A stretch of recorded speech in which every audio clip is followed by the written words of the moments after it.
following statements is true about the exponential function h given by h of x, ooh, look at this mess, equals 12.512 times 0.717 to the x.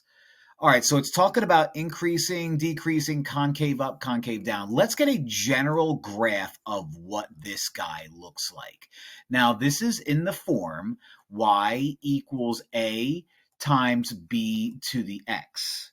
Now, if b is greater than 1, you have yourself exponential growth. And that's what we have. No, it's not what we have. We have a case where b is in between 0 and 1. That is a case of decay. Now, decay, normal decay, is graphed like this. Okay, your numbers get smaller and then it levels out at the x-axis. Now, if we have decay, what does a do? Well, if a is positive, it keeps it looking like that.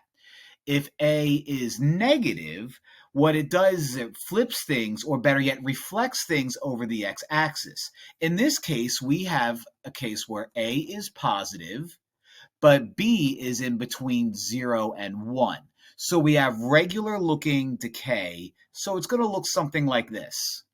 Now, what this looks like is it's decreasing, so not you, not you.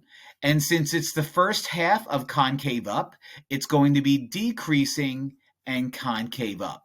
So our answer for this guy is going to be C. All right, the answers change. Again, if A is negative, it flips it upside down, makes it look like that. That's not what I have.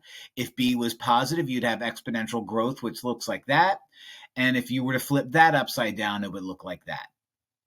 Okay, so if you need to rewind that and slow it down, or as I think it was Usher, or maybe it was Ludacris who said, take that, rewind it back. Lil Jon got the beat to make the math questions go whack. Remember that song from like 2009?